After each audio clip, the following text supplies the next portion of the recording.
I always believed family meant safety, that no matter how cruel the world became, home would be my refuge. But I was wrong. The night before the biggest day of my life, the day that could change my future forever, I discovered my passport was missing. At first, I thought I'd misplaced it. But then, I saw her smirk, the kind that hides secrets too dangerous to speak aloud. My own sister. She knew how much that scholarship meant to me. She knew it was my only chance to escape the life we were trapped in. And still, she chose to destroy it. Maybe out of jealousy, or maybe something darker. As I stood there, heart pounding, time slipping away, one thought kept echoing in my mind. She really thought she'd won. But what she didn't know was that I was never the type to surrender easily. I had a plan, a secret she could never imagine. Because when the person you trust most tries to end your dreams, you don't just sit and cry. You rise, quietly, and make sure they regret ever crossing you. So tell me, what would you do if your own sister tried to steal your future? For most of my life, I believed that hard work could fix anything. Growing up, we didn't have much. Just my mother, my sister Sarah, and me, trying to survive in a house that echoed with unspoken tension. Sarah was always the loud one, the center of attention, the kind of girl who could charm anyone with a smile. I was the opposite, quiet, focused, the one who stayed up late studying while she slept in. When I got the letter saying I'd been shortlisted for a full scholarship abroad, it felt like the world had finally opened its doors to me. Months of sleepless nights, endless essays, and sacrifices had led to that single moment. I could still remember holding that envelope, trembling, tears slipping down my face. It wasn't just my dream, it was my escape.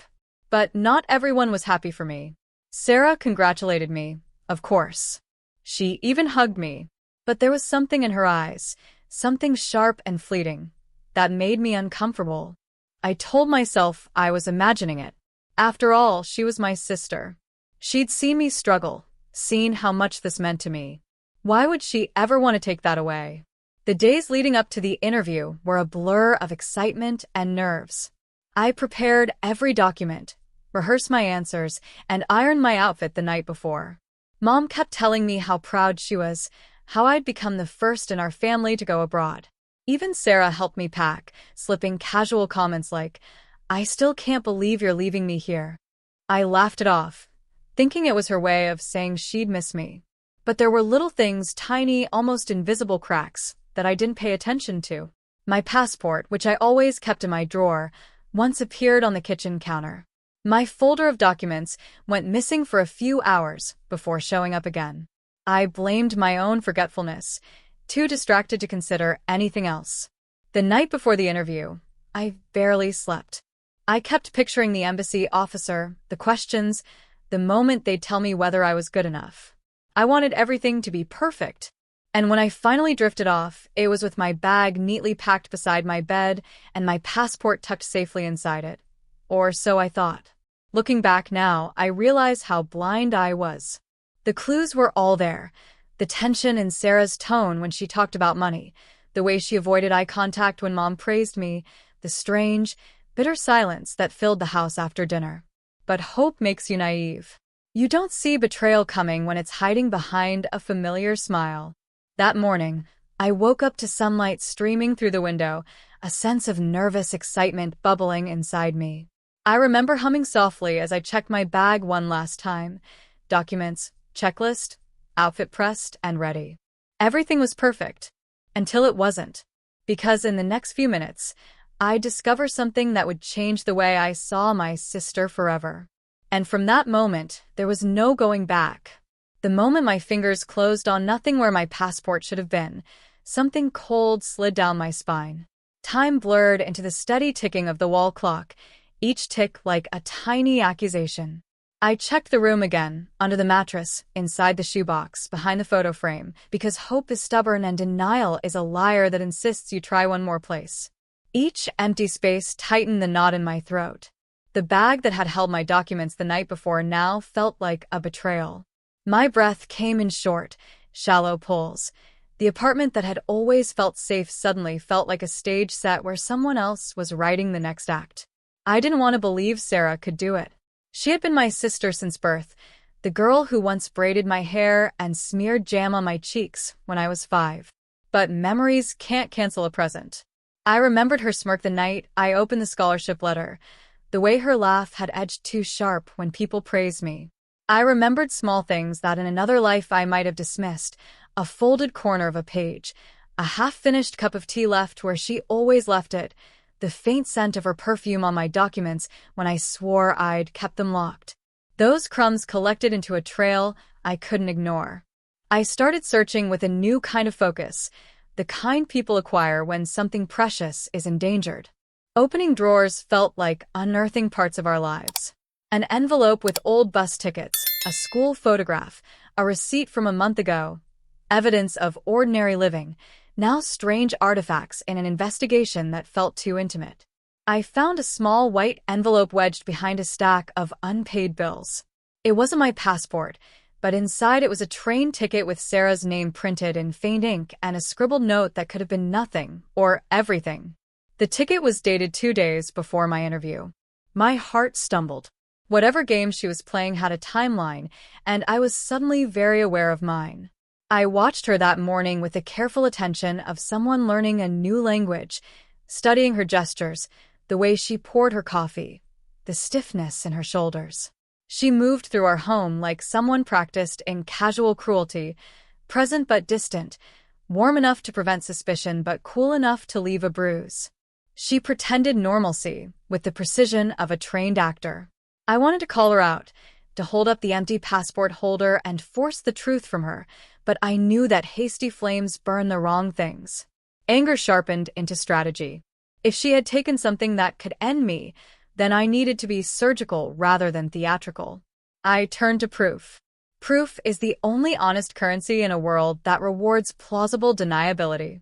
I checked cameras on the building's corridor, though I told myself half the time we didn't need them, because everyone knew everyone here, and privacy had always been assumed. The footage was grainy, the kind that hides details and shadows, but it gave me what my instincts already suspected. Someone had come and gone from my door the night before. The silhouette was slight, hair tied back in a bun, the same silhouette that moved through our kitchen every morning. The image was enough to wake something in me that had been hibernating, a relentless need to act. I compiled the fragments of evidence, like an artist assembling a mosaic. Messages on Sarah's phone, deleted and recovered, revealed a tone I hadn't heard in our household for years, desperation edged with planning. She had been in contact with someone I didn't recognize, exchanging short, clipped lines that hinted at urgency and money. A crumpled bank slip hinted at a payment made the same week my passport vanished. It wasn't proof that she had stolen it, but it sketched a motive in broad, ugly strokes. I felt sick with the discovery and electric with a new understanding. This wasn't petty sibling rivalry. There were forces at play I hadn't imagined, debts and grudges and pressures that could have pushed her to cross a line. The more I peeled back, the more complicated the picture became. There were no easy villains and no clean motives, just a messy web of need and resentment. Sarah's jealousy was real, but so was the weight of the world pressing on her in ways I had not felt. She had her own fears, her own humiliations. None of that made what she did right.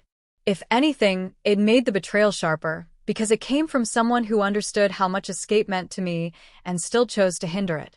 I remembered the little betrayals that had seemed insignificant before, the time she accidentally broke my favorite pen, the way she would borrow my clothes and leave a smear of lipstick behind, the quiet comments about how I thought I was better than everyone. Alone, those moments could be shrugged off. Together, they formed a pattern that was no longer bearable.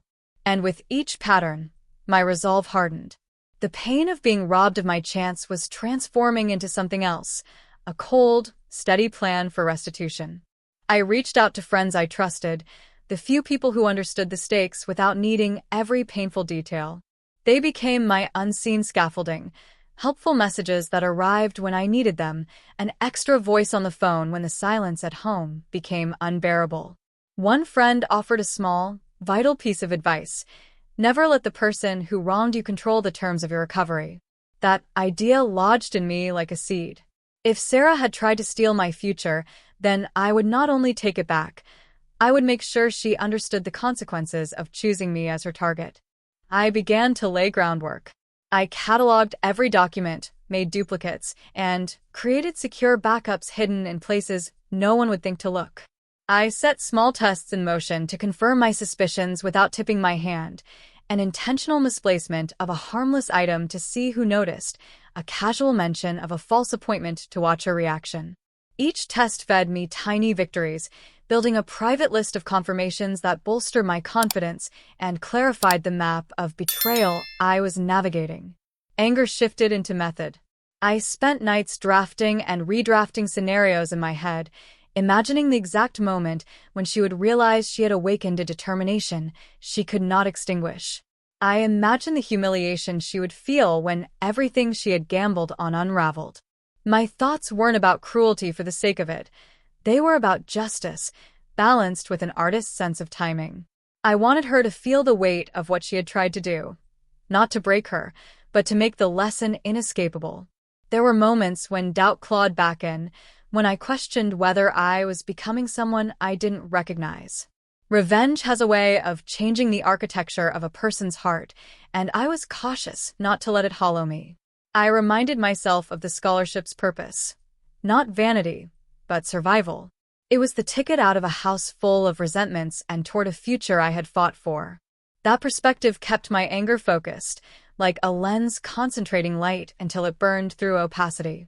As the interview day closed in, the house hummed with a dangerous normalcy. Sarah moved through her routine, unaware that the quiet eye of observation had turned toward her. I had pieced together motives, found crumbs of proof, and fortified my own resources. But I still lacked the final element that would convert preparation into action: timing. There was one window, a sliver of time where a single, decisive move would either reclaim my future or leave me stranded. I could feel its edges, sharp and promising.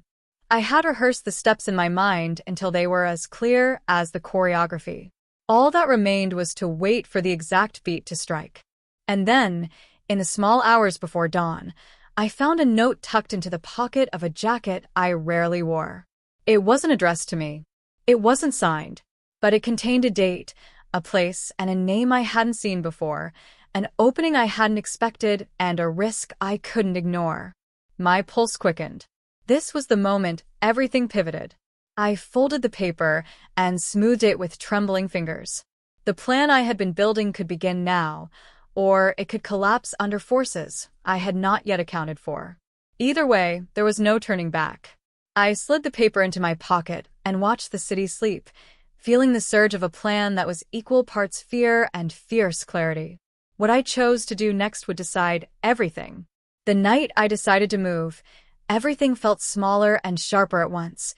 The apartment's thin walls, the hum of the streetlight below, the way my pulse lodged behind my throat like a tiny, impatient drum. I had rehearsed this moment until each action felt automatic.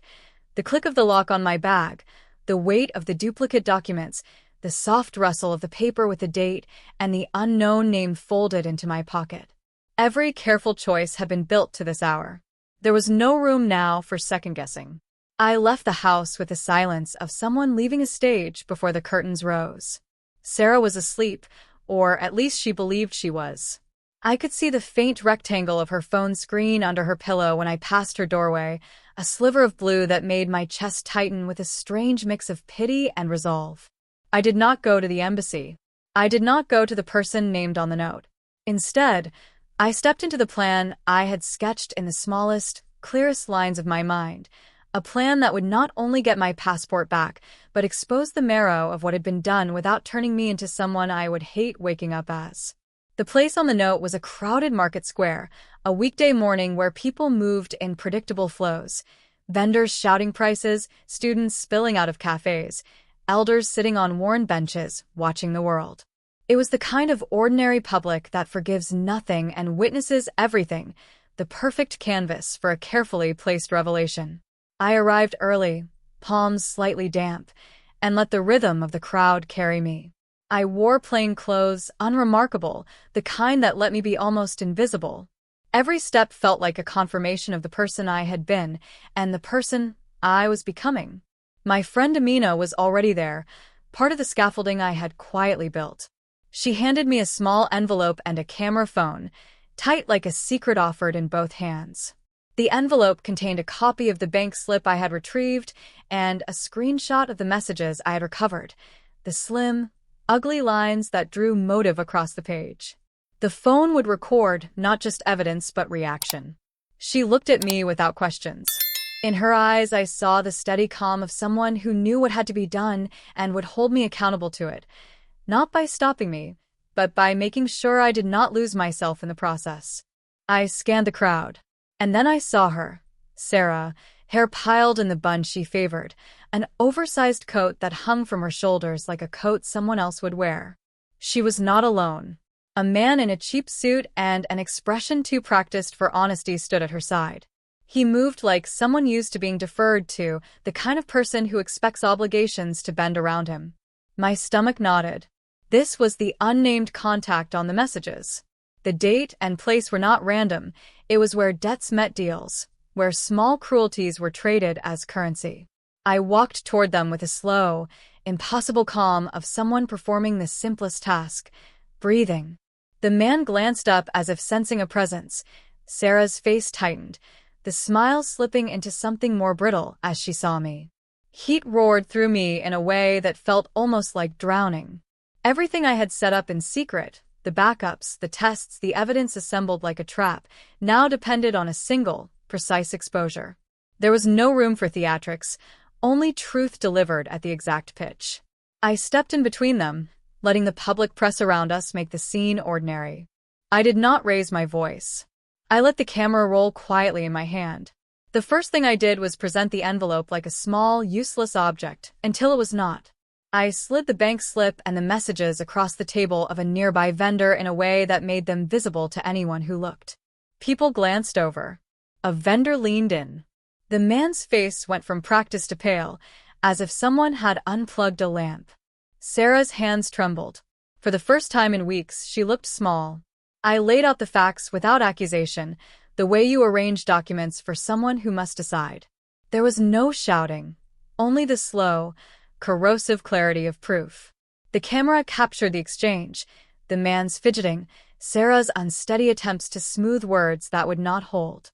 Around us, the ordinary world continued its small rituals, a child tugging at a parent's sleeve, the clang of a kettle on a cart. That mundane backdrop made the exposure sharper, as if the light of common life refracted the ugliness of what had been done. Her defenses were immediate and ragged. She tried to blame desperation, circumstance, a fleeting mistake. The man offered a smooth apology that sought to reframe everything as business. But the documents did not bend. The receipts and messages spoke in a language of numbers and timestamps that could not be softened by excuses. People read over the edges of the pages. A murmured question turned into a murmur of recognition. The crowd shifted from curiosity to the feeling that they were watching someone's truth get unfurled. When I produced my passport, folded into the same envelope, the climax snapped into sharper focus. I had not planned that dramatic flourish, at least not in terms of theatrics, but it became the fulcrum. I laid it on top of the bank slip, so everyone could see the direct link between the things stolen from me and the shadowy dealings that had surrounded it. In that act, my deprivation and their motive stood side by side. The man's composure unraveled. Sarah looked like she was being read aloud, every hidden line exposed. There was a moment, isolated and enormous, where I felt every choice converge.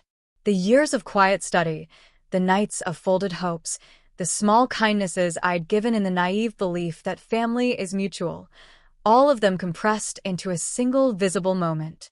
Triumph arrived not as a roar but as a cold, clean clarity, the realization that the risk I'd taken had not been reckless but righteous. And underneath the triumph, threaded through it, was a small, unexpected ache.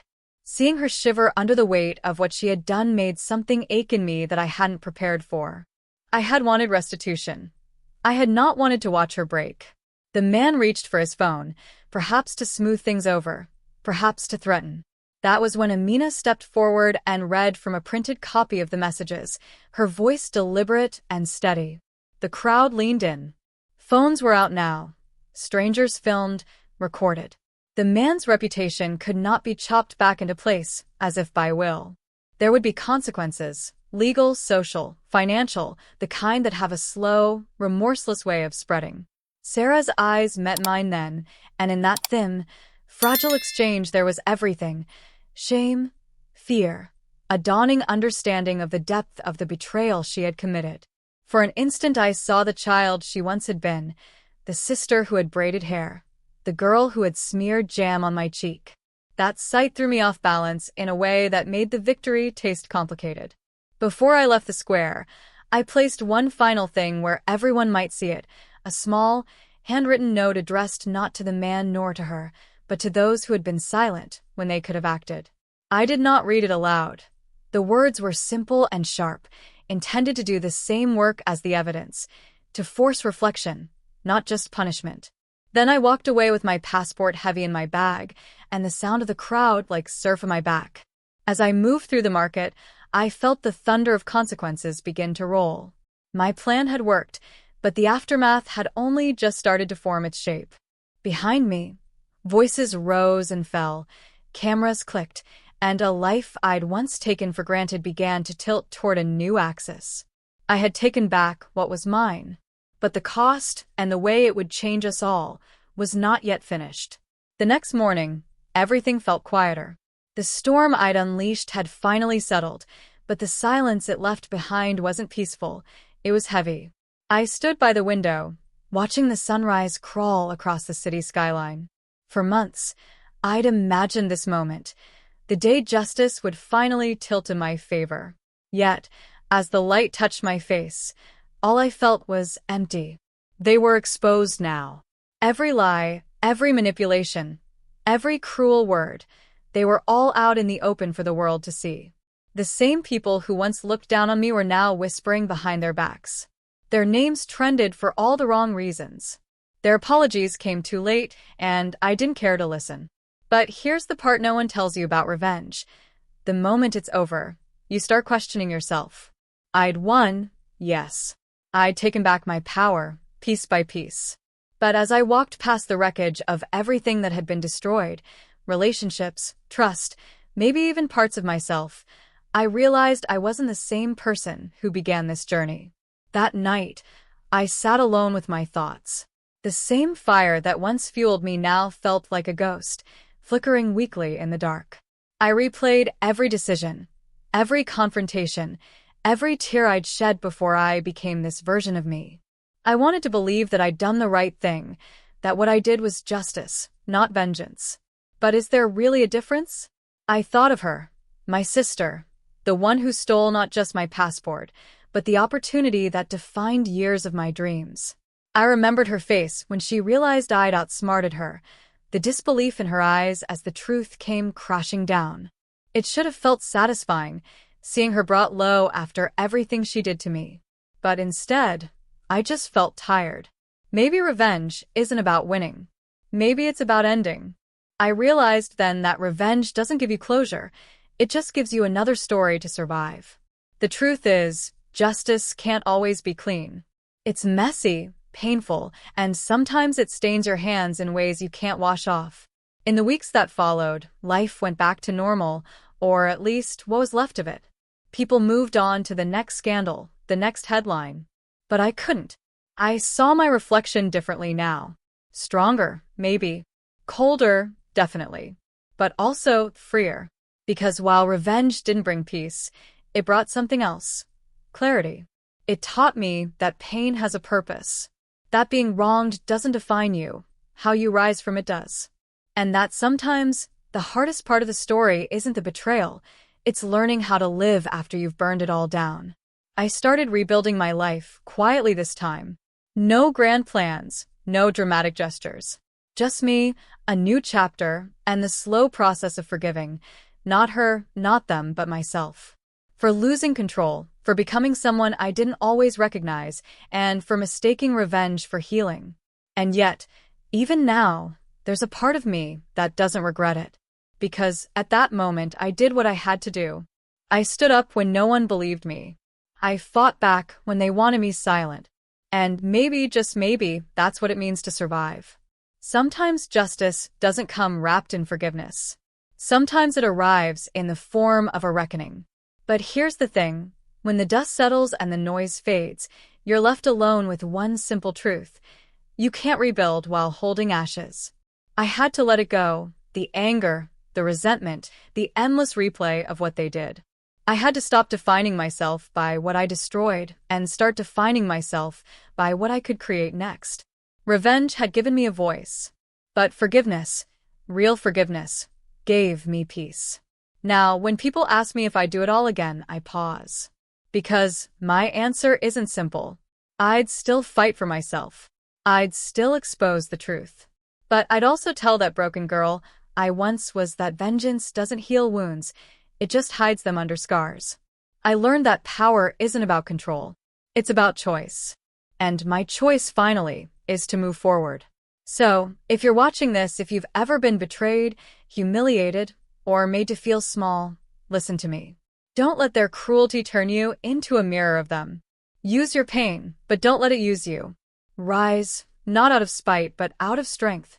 Because revenge might make you feel alive for a moment, but forgiveness lets you live again. I walked away that night not as a victim, not even as a victor, but as someone who finally understood the cost of her own fire. And maybe that's what life really is, a cycle of burning, breaking, and rebuilding. But let me ask you this. When justice and revenge look the same in the mirror, which one are you willing to live with?